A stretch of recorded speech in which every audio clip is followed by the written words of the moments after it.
अस्सलाम वालेकुम dear students, कैसे हैं आप लोग। MGT 101 की लेक्चर सीरीज़ हमने स्टार्ट की हुई है। उसी हवाले से आज हम chapter number 3 rules of debit and credit preparation of voucher with supporting documents उस चैप्टर को स्टार्ट करने जा रहे हैं जी। ये वो वाला चैप्टर है जी जिसमें आपको डेबिट क्रेडिट के बारे में बताया जाएगा, इसलिए इस चैप्टर के ऊपर ना आप प्रॉपर अच्छी तरह फोकस करना। नेक्स्ट जितने भी आपके लेक्चर्स होने हैं इसके ऊपर बेस करेंगे, इसलिए इसको अच्छी तरह से फोकस करना चाहिए। अब देखो, बेसिकली डेबिट जो है ना वो भी एक लैटिन वर्ड है और क्रेडिट ये भी एक लैटिन वर्ड है, ठीक है।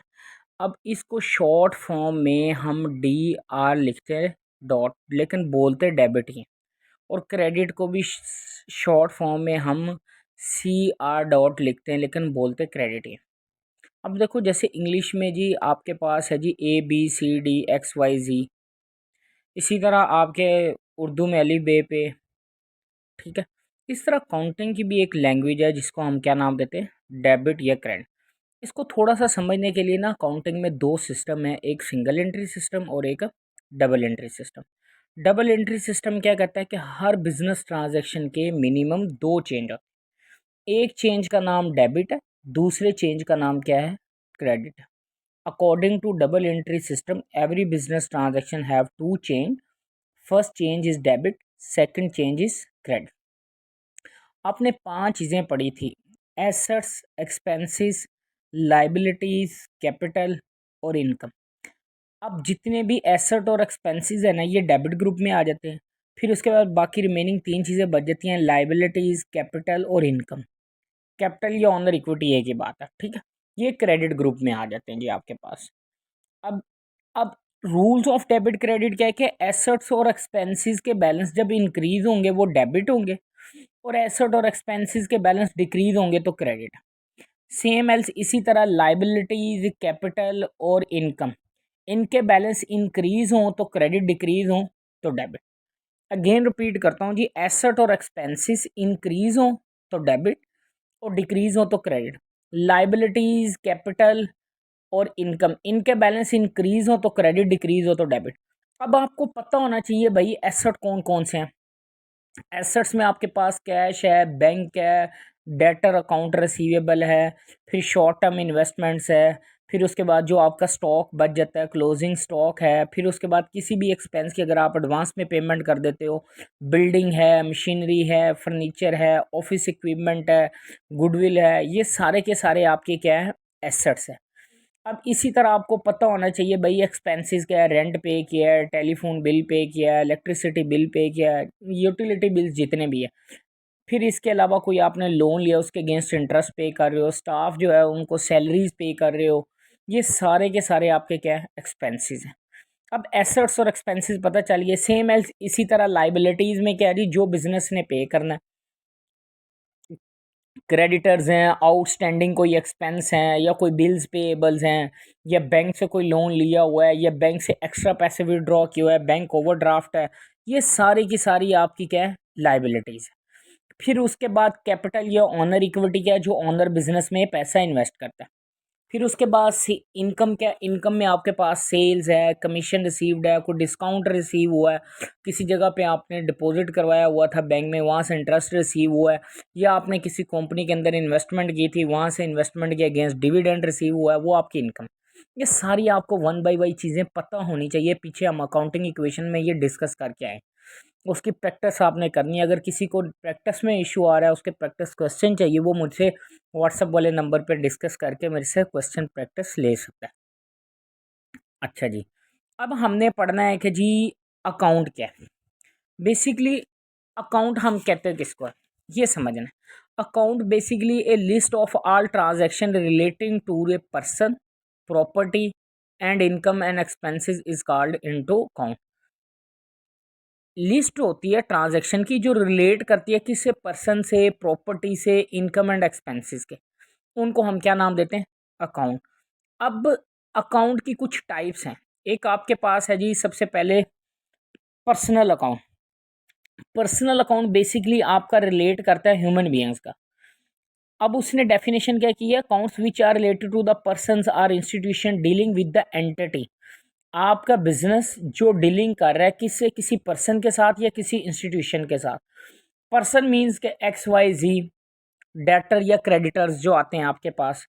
फिर उसके बाद ऑनर के साथ जो डीलिंग कर रहा होता है एंटिटी, वो भी आपके पास कैपिटल अकाउंट होता है, वो भी पर्सनल अकाउंट होता है। कोई भी आउटस्टैंडिंग एक्सपेंस या कोई प्रीपेड एक्सपेंसेस या कोई आउटस्टैंडिंग इनकम आ जाए, वो सारे के सारे पर्सनल अकाउंट से रिलेट करते हैं। ठीक है। अब रियल अकाउंट को हम एसेट अकाउंट भी बोलते हैं। रियल अकाउंट की जो डेफिनेशन यहाँ पे बता रहा है, accounts which are related to the properties or possession relating to the entity. जो आपके एसेट से रिलेटेड अकाउंट होते हैं, जैसे बिल्डिंग है, मशीनरी है, फर्नीचर है, इसके अंदर बेसिकली जो एसेट आइटम्स होती हैं ना, उनको हम डिस्कस करते हैं। ये हमारे रियल अकाउंट्स होते हैं। नॉमिनल अकाउंट्स क्या होते हैं, वो अकाउंट्स जो बेसिकली आपके एक्सपेंसेस, इनकम, गेन, लॉसेस जो एंटिटी की होती है ना, उनको हम डिस्कस करते हैं। जैसे सेल्स इनकम है, एक्सपेंस में जैसे परचेज है, फिर यूटिलिटी बिल्स हैं, ये आपके एक्सपेंसेस हैं। स्टाफ को जो सैलरीज पे करते हो, ये आपके एक्सपेंसेस है। जितने भी एक्सपेंसेस, इनकम, लॉसेस, गेन, इनके अकाउंट्स होते हैं ना, वो हमारे नॉमिनल अकाउंट्स होते हैं। ठीक है जी। पीछे हम डिस्कस करके आ चुके हैं जी, भाई डेबिट को हम शॉर्ट फॉर्म में DR लिखते हैं, कन बोलते डेबिट ही हैं। इसी तरह क्रेडिट को हम शॉर्ट फॉर्म में CR लिखते हैं, बोलते क्रेडिट ही हैं। फिर हमने पढ़ लिया एसेट्स और एक्सपेंसेस के बैलेंस इंक्रीज हो तो डेबिट, डिक्रीज हो तो क्रेडिट। अब इसी तरह लाइबिलिटीज, कैपिटल और इनकम के बैलेंस इंक्रीज हो तो क्रेडिट, डिक्रीज हो तो डेबिट। अच्छा जी, अब कोई भी आपने ट्रांजैक्शन जब रीड करनी है ना, उसका आपने कुछ इस तरह से एनालिसिस करना है।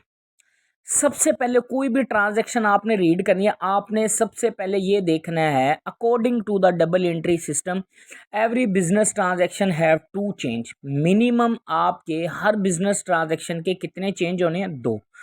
अब इसका मतलब हर ट्रांजैक्शन, जब भी कोई भी ट्रांजैक्शन इनकर्ड होगी, उसमें मिनिमम 2 अकाउंट्स आएंगे। इसका मतलब फर्स्ट ऑफ ऑल आपने ट्रांजैक्शन में ये देखना है कि आपकी कोई भी ट्रांजैक्शन जो है, उस ट्रांजैक्शन से आपके कितने नंबर ऑफ अकाउंट्स आ रहे। ये नंबर ऑफ अकाउंट्स आपको प्रैक्टिस से पता चलेंगे जी। कैसे कैसे प्रैक्टिस होगी वो अभी मैं आपको एक एग्जांपल के तौर पर करवाता भी। फिर आपने देखना है जो आपके नंबर ऑफ अकाउंट्स आए हैं, वो किस हेड से बिलोंग करते हैं, उनका मेन हेड क्या है। वो एसेट है, वो एक्सपेंस है, वो लाइबिलिटी है, वो कैपिटल है, वो इनकम है, क्या है जो आपके पास अकाउंट्स के जो चेंजेस आए हैं, उन अकाउंट्स के मेन हेड क्या है।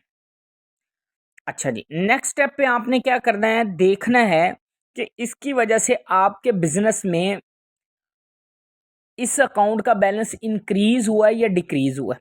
और नेक्स्ट स्टेप पे आपने रूल अप्लाई करना है। जैसे यहाँ पे मैं आपको समझाने के लिए, ये जो प्रैक्टिस 3.1 है, वो कहता है identify 2 count head of each transaction and place it the appropriate main head. अब कोई ये एक ट्रांजैक्शन है, वो कह रहा है बॉट बिल्डिंग फॉर कैश, उसने बिल्डिंग परचेज की है कैश पे। अब 2 अकाउंट आने हैं, कौन कौन सा अकाउंट आया, एक बिल्डिंग का अकाउंट आया और एक कैश का अकाउंट। तो सबसे पहले जो आपने नंबर ऑफ अकाउंट्स ढूंढने हैं ना, वो पता चल गया कि एक बिल्डिंग अकाउंट है और एक कैश अकाउंट। सेकंड स्टेप पे ये देखना है कि उनका मेन हेड क्या है।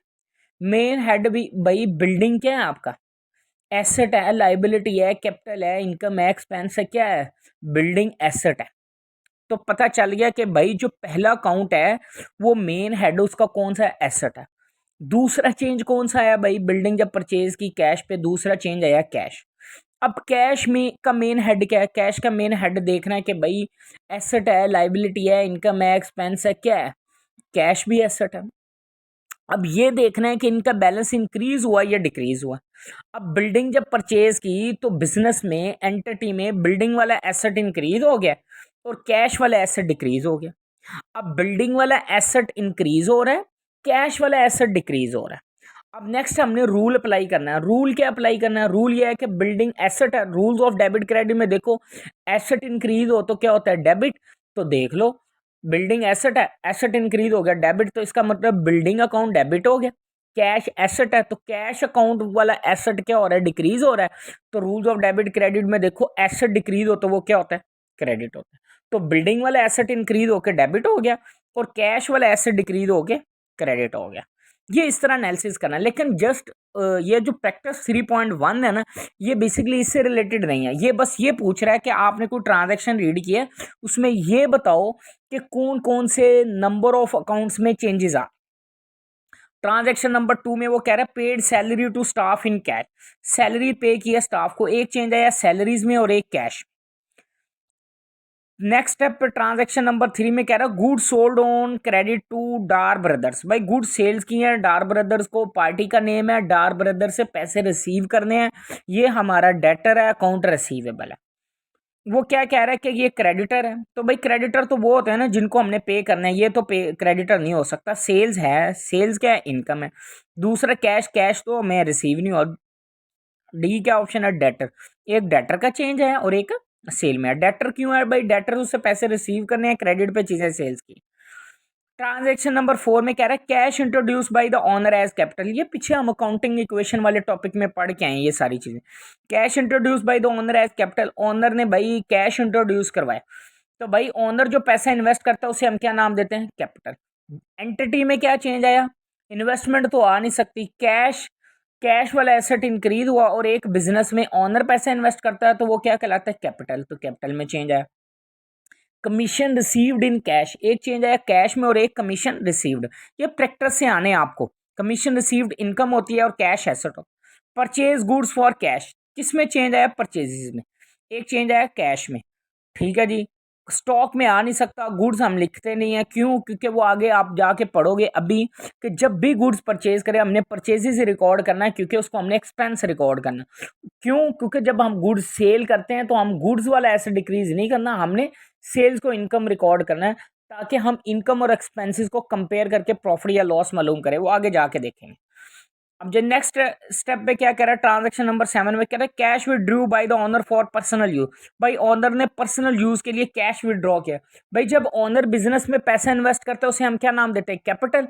जब ओनर पर्सनल यूज के लिए पैसा विड्रॉ करेगा या गुड्स विड्रॉ करेगा उसे हम ड्राइंग का नाम देते हैं, और ड्राइंग कैपिटल में से कम होती है। तो एक ड्राइंग में चेंज आया और वो कैश विड्रॉ कर रहा है तो कैश का चेंज आ गया। नेक्स्ट स्टेप पे कह रहा है rent paid by cheque, rent pay किया है तो रेंट एक्सपेंस रिकॉर्ड होगा और एक बैंक वाला एसेट आपका डिक्रीज होगा। एक रेंट में चेंज आ गया और एक बैंक में आ गया। अब नीचे वो बता रहा है कि बिल्डिंग क्या है, एसेट है, कैश एसेट है। फिर उसके बाद नेक्स्ट स्टेप पे वो कह रहा है ट्रांजैक्शन नंबर 2 में क्या क्या चेंज आया था, एक सैलरीज में आया था और एक कैश में आया था। सैलरी उसने बताया एक्सपेंस है, कैश आपका एसेट है। फिर ट्रांजैक्शन नंबर 3 में एक डेटर में चेंज आया था और एक सेल्स में, डेटर एसेट है और सेल्स हमारी इनकम है। ठीक है, वही 5 चीजें आपने ट्रांजैक्शन में देखनी, asset, expenses, honour equity, liabilities और इनकम। ठीक है, ये डबल एंट्री सिस्टम मैं आपको पहले ही बता चुका हूं कि भाई डबल एंट्री सिस्टम किसे कहते हैं, कि हर बिजनेस ट्रांजैक्शन के मिनिमम 2 चेंज होते हैं। मे बी दोनों इंक्रीज हो जाए, मे बी दोनों डिक्रीज हो जाए, मे बी एक इंक्रीज हो जाए एक डिक्रीज हो जाए, मे बी दोनों ही डिक्रीज हो जाए। ठीक है, अच्छा जी। अब प्रैक्टिस नंबर 3.2 में है, वो कहता है जी from the following transaction identify the relevant account heads along with the respective main heads and also show increase या decrease in the main head to make a decision of debit and credit effect. वही जी, capital introduce in the business, owner ने पैसा invest किया, वही analysis करना आप जो आपको पहले बता के। सबसे पहले क्या ढूंढने हैं, number of accounts, transaction read करना, नंबर ऑफ अकाउंट्स ढूंढने। फिर क्या देखना है कि जो अकाउंट्स के चेंज आ रहे हैं वो एसेट है, लाइबिलिटी है, कैपिटल है, इनकम है, एक्सपेंस है, क्या चीज़ है। फिर नेक्स्ट स्टेप पे देखना है कि उनके बैलेंस इंक्रीज हो रहे हैं, डिक्रीज हो रहे हैं। फिर आपने देखना है कि उसका इंक्रीज या डिक्रीज के बाद रूल अप्लाई क्या करता है। देख लो, सबसे पहले क्या कह रहा है, capital introduce in the business, capital introduce करवाए।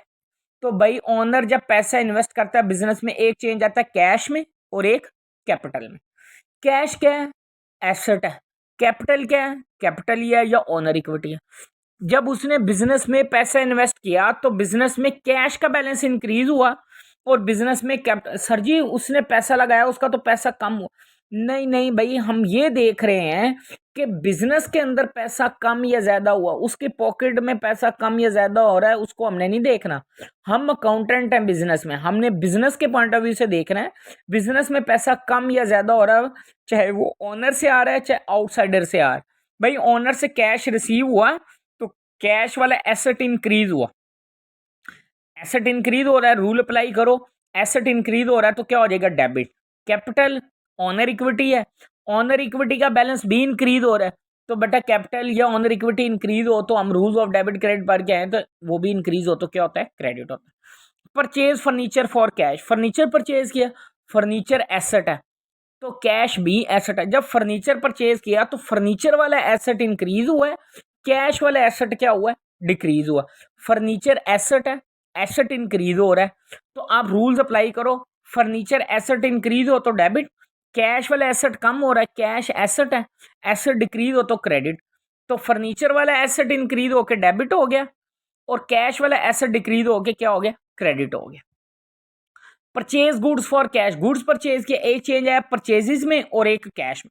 सर गुड्स क्यों नहीं लिखा, गुड्स नहीं आपने लिखना, जब भी गुड्स परचेज करे आपने गुड्स अकाउंट नहीं लिखना, आपने क्या लिखना है, परचेजेस अकाउंट लिखना है। तो परचेजेस वाला ऐसे एक्सपेंस, परचेजेस को एक्सपेंस रिकॉर्ड करना, परचेजेस वाला एक्सपेंस इंक्रीज हुआ, जैसे जैसे गुड्स परचेज करते जाएंगे गुड्स का बैलेंस इंक्रीज होता जाएगा तो परचेजेस वाला एक्सपेंस क्या होता गया, इंक्रीज होता गया, और उसके अगेंस्ट कैश पे कर रहा है तो कैश वाला एसेट क्या हो रहा है, डिक्रीज हो रहा है। तो परचेजेस एक्सपेंस इंक्रीज हो रहा है डेबिट, कैश वाला एसेट डिक्रीज हो रहा है तो क्रेडिट। अब sold goods for cash, goods sale किए हैं कैश पे, जब गुड्स सेल किए हैं कैश में, एक चेंज आ गया किस में, कैश में, और एक सेल। सर जी गुड्स कम हुई हैं, मैंने आपको जब गुड्स परचेज की, क्या मैंने गुड्स को इंक्रीज करवाया या परचेजेस को इंक्रीज करवाया, परचेजेस को करवाया, और परचेजेस की क्या नेचर बताई, एक्सपेंस है। अब इसी तरह जब गुड्स सेल होंगी चाहे कैश पे हो या क्रेडिट पे, गुड्स को जब भी सेल करेंगे आपने सेल्स रिकॉर्ड करना है और सेल्स इनकम, जैसे जैसे सेल्स होती जाएगी सेल्स का बैलेंस इंक्रीज होते जाना है, इनकम का बैलेंस इंक्रीज होते जाना है। तो इनकम इंक्रीज हो तो क्रेडिट, और उसके अगेंस्ट कैश रिसीव हुआ है, कैश एसेट है, और एसेट इंक्रीज हो तो डेबिट। अब देख लो एक चेंज किस में है, कैश में और एक सेल में। कैश क्या है, मेन हेड एसेट, सेल्स का हेड क्या है, इनकम। कैश एसेट है, एसेट इंक्रीज हो रहा है तो रूल्स अप्लाई करो, एसेट इंक्रीज हो तो डेबिट, सेल्स इनकम है और इनकम इंक्रीज हो तो वो क्या होती है, क्रेडिट।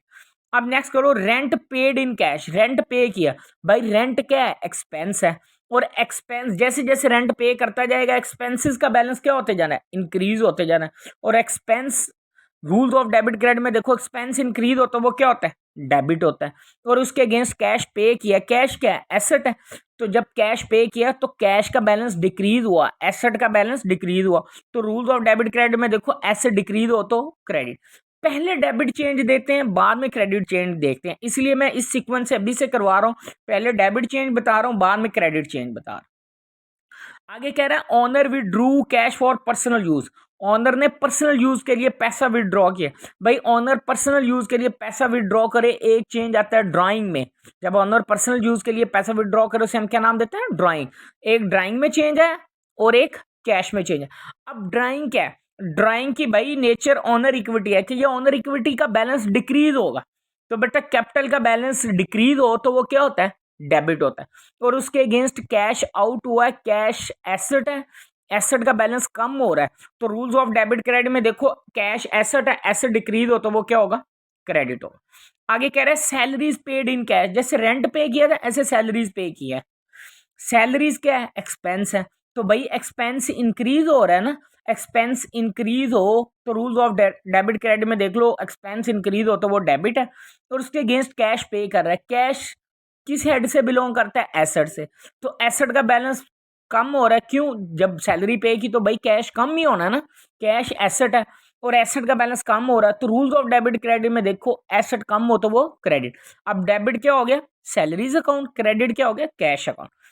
नेक्स्ट स्टेप पे कह रहा है bought goods from John Smith on credit. अब जॉन स्मिथ से उसने गुड्स परचेज किए हैं क्रेडिट पे, एक चेंज किस में है, परचेजेस में। परचेजेस क्या है, नेचर वाइज एक्सपेंस है, तो भाई एक्सपेंस गुड्स परचेज किया है तो एक्सपेंसेस का बैलेंस इंक्रीज हुआ है, तो रूल्स ऑफ डेबिट क्रेडिट में देखो एक्सपेंस इंक्रीज हो तो डेबिट, तो डेबिट क्या हो गया, परचेजेस अकाउंट। क्या कैश पे किया, नहीं भाई क्रेडिट पे है, जॉन स्मिथ पार्टी का नाम लिखा हो, जॉन स्मिथ को पेमेंट करनी है, क्रेडिटर है, तो क्रेडिटर की नेचर क्या है, लाइबिलिटी। तो जैसे जैसे उससे गुड्स परचेज करते जाएंगे तो लाइबिलिटी का बैलेंस इंक्रीज होता जाएगा, तो लाइबिलिटी इंक्रीज हो रही है, तो रूल्स ऑफ डेबिट क्रेडिट में देखो लाइबिलिटीज इंक्रीज हो तो क्रेडिट। अब डेबिट क्या हुआ, परचेजेस अकाउंट, और क्रेडिट क्या हो गया, जॉन स्मिथ अकाउंट, क्रेडिटर, उसकी नेचर क्या है, क्रेडिटर के। नेक्स्ट क्या कह रहा है जी, देखो sold goods on credit to Henry, goods sales की हैं, तो हेनरी को सेल्स की क्या कैश रिसीव हुआ हेनरी से, नहीं भाई, हेनरी से पैसे रिसीव करने हैं, अकाउंट रिसीवेबल है, डेटर है, डेटर या अकाउंट रिसीवेबल की नेचर क्या है, एसेट है। जैसे गुड्स सेल करेंगे उससे रिसीवेबल वाला बैलेंस ज्यादा होते जाना, तो रिसीवेबल एसेट है, एसेट का बैलेंस इंक्रीज हुआ, तो रूल्स ऑफ डेबिट क्रेडिट क्या कहता है, एसेट इंक्रीज हो तो डेबिट। अब हेनरी अकाउंट को डेबिट कर लेंगे क्योंकि हेनरी डेटर अकाउंट रिसीवेबल है, एसेट है, और एसेट इंक्रीज हो तो डेबिट। दूसरा चेंज क्या है, गुड सेल किया तो सेल्स हुई है, हमारी सेल्स इनकम है, तो जैसे जैसे सेल्स होती जाएगी हमारी इनकम का बैलेंस क्या होता जाएगा, इंक्रीज होता जाएगा, और इनकम इंक्रीज हो तो रूल्स ऑफ डेबिट क्रेडिट क्या कहता है, क्रेडिट होती है, इनकम इंक्रीज हो तो डेबिट क्या होगा, हेनरी अकाउंट डेबिट, और क्रेडिट क्या होगा, सेल्स अकाउंट। हेनरी की नेचर क्या होगी, डेटर अकाउंट रिसीवेबल एसेट है, सेल्स की नेचर क्या, इनकम है, और इनकम इंक्रीज हो तो क्रेडिट होती है। नेक्स्ट कह रहे हैं रिसीव्ड कैश फ्रॉम डोनाल्ड, अब उसने कि डेटर होगा डोनाल्ड, उससे कैश रिसीव किया, जब भाई कैश रिसीव किया तो कैश का चेंज आया, कैश क्या है, एसेट है, नेचर वाइज एसेट है, तो कैश एसेट है ना, तो एसेट इंक्रीज हो रहा है भाई, asset rules of debit credit में देखो एसेट इंक्रीज हो तो वो क्या होता है, डेबिट। तो भाई डोनाल्ड से पैसे रिसीव करने थे, डोनाल्ड रिसीवेबल वाला एसेट कम हो गया, तो भाई रिसीवेबल एसेट, एसेट कम हो तो वो क्या होगा, क्रेडिट। अब कैश डेबिट और डोनाल्ड अकाउंट क्रेडिट, डोनाल्ड की नेचर क्या थी, डेटर, अब डेटर का बैलेंस डिक्रीज हो रहा है, डेटर एसेट है, एसेट का बैलेंस डिक्रीज हो तो क्रेडिट। अच्छा जी, नेक्स्ट स्टेप पे वो ये एक बता रहा है कि भाई जब भी गुड्स परचेज करें आपने गुड्स अकाउंट को रिकॉर्ड नहीं करना, किसको रिकॉर्ड करना, परचेजेस को, और सेम एल्स जब गुड्स सेल करें तो हमने गुड्स का बैलेंस डिक्रीज नहीं करना, बल्कि हमने क्या कंसीडर करना है, सेल्स अकाउंट। और सेम एल्स जब ऑनर पर्सनल यूज के लिए कैश ले जाए या गुड्स ले जाए, हमने ड्राइंग अकाउंट को रिकॉर्ड करना है, अगर वो कैश ले जाता है तो हमने कैश के बैलेंस को डिक्रीज करना है, अगर वो ले जाता है सपोज गुड्स ले जाता है, उस सिचुएशन में वो गुड्स सेल नहीं होती, हम परचेजेस का बैलेंस डिक्रीज करते हैं। ये प्रैक्टिस 3.33 करें, कोई क्वेश्चन नहीं समझ में आता मेरे से क्वेश्चन पूछें, कोई इंपॉर्टेंट टॉपिक। अब सेम एल्स इसी तरह ये बता रहा है कि जब भी हम किसी चेक के थ्रू पेमेंट करते हैं तो उस सिचुएशन में कैश का बैलेंस डिक्रीज नहीं होता, या जब आपको चेक रिसीव हो उस सिचुएशन में कैश का बैलेंस इंक्रीज नहीं होता, बल्कि आपने बैंक का रिकॉर्ड करना है। अगर चेक रिसीव होता है तो आपका बैंक वाला एसेट इंक्रीज होगा, अगर आपने कोई पेमेंट के अगेंस्ट चेक इशू किया है या पेमेंट चेक के थ्रू की है तो आपका कैश का बैलेंस डिक्रीज नहीं होगा, बल्कि आपका बैंक बैलेंस आपका डिक्रीज होगा। अब सेम एल्स यहाँ पे ये बता रहा है, अगर आपकी गुड्स लॉस बाय फायर या को डिस्ट्रॉय या फ्री सैंपल के तौर पर आपने किसी को प्रोडक्ट्स या गुड्स दिए हैं या चैरिटी के तौर पर दिया है या ऑनर पर्सनल यूज के लिए गुड्स ले गया, उस सिचुएशन में आपकी गुड्स सेल नहीं होती, आपने सेल्स को क्रेडिट नहीं करना, बल्कि आपने परचेजेस के बैलेंस को डिक्रीज करना है। ठीक है, प्रैक्टिस 3.34 भी करें, कोई क्वेश्चन नहीं समझ में आता मेरे से पूछें। अब इसके अगेंस्ट एक और चीज है, जब हम गुड्स सेल करते हैं ना कस्टमर को, तो किसी भी रीजंस की वजह से गुड्स सेल की हुई वापस आ जाती हैं, तो जो वापस आ जाए ना कस्टमर से गुड्स, उसको हम नाम दे देते होते हैं सेल्स रिटर्न या रिटर्न इनवर्ड्स।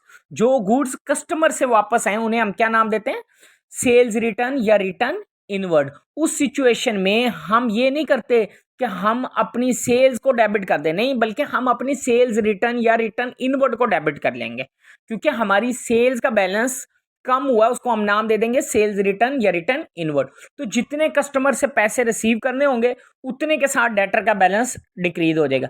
और सेम एल्स जब हमने गुड्स परचेज की, किसी क्वालिटी या खराबी की वजह से जो परचेज की हुई हैं चीज़ें उनमें कोई ऑर्डर के अकॉर्डिंग नहीं आई या क्वालिटी ख़राब हो गई या रास्ते में डैमेज हो गई, जो परचेज़ की हुई वो आप वापस कर दोगे, उसको परचेजेस रिटर्न का नाम दे देंगे या रिटर्न आउटवर्ड का नाम दे देंगे। परचेजेस का बैलेंस इंक्रीज होता है, एक्सपेंस इंक्रीज होता है तो डेबिट, तो परचेजेस रिटर्न को हम क्रेडिट कर देते हैं और उतने के साथ हम क्रेडिटर का बैलेंस डिक्रीज कर देंगे कि इतने पैसे अब हम क्रेडिटर को नहीं पे करने, उतने के साथ हमारी लाइबिलिटी डिक्रीज हो जाएगी। ठीक है, नेक्स्ट टॉपिक जो वोचर्स का है फिर इनवाइस का है वो नेक्स्ट चैप्टर 3 का पार्ट 2 में हम डिस्कस करेंगे। किसी बच्चे को कोई क्वेश्चन या प्रैक्टिस क्वेश्चन में कोई कन्फ्यूजन आ रही है, आप मेरे व्हाट्सएप पे किसी भी टाइम कांटेक्ट कर सकते हैं। इंशाल्लाह मैं जैसे अवेलेबल होऊंगा मैं आप लोगों को ज़रूर इंशाल्लाह गाइड करूंगा। मेरे व्हाट्सएप वाले नंबर पे आप कांटेक्ट मेरे अकाउंट्स फाइनेंस के किसी भी सब्जेक्ट में बेटा आपको कोई इशू आ रहा है आप मेरे से पूछें, इंशाल्लाह जितनी मैक्सिमम एफर्ट हो सकी हम ज़रूर आप लोगों को गाइड करेंगे। ये सब्जेक्ट आप कभी भी शॉर्ट लेक्चर्स के ऊपर फोकस ना करना, इसको अच्छे थॉरली प्रैक्टिस के साथ इस सब्जेक्ट्स को और इस चैप्टर को ज़रूर करना, क्योंकि ये आपका ये वाला जो बुक्स है ना, जितनी प्रैक्टिस करोगे जितनी बार बार इसकी रिहर्सल करोगे ये उतना अच्छी उसकी ग्रिप होगी। शॉर्ट लेक्चर्स के ऊपर बिल्कुल ना फोकस करना, ये मैं बार बार आपको इसलिए कह रहा हूँ ताकि आप लोगों को जो अकाउंट्स फाइनेंस के स्टूडेंट्स हैं ना, जो बीबीए के एमबीए या एमकॉम के, उनको ये फिर नेक्स्ट बहुत ज़्यादा प्रॉब्लम फेस करनी पड़ेगी। Thank you so much. Channel को लाजमी सब्सक्राइब करें, जितने मैक्सिमम लोगों के साथ शेयर हो सकता है शेयर करें। थैंक यू जी। नेक्स्ट चैप्टर 3 के पार्ट 2 में इंशाल्लाह ज़रूर मिलते हैं आप लोगों के साथ। Thank you.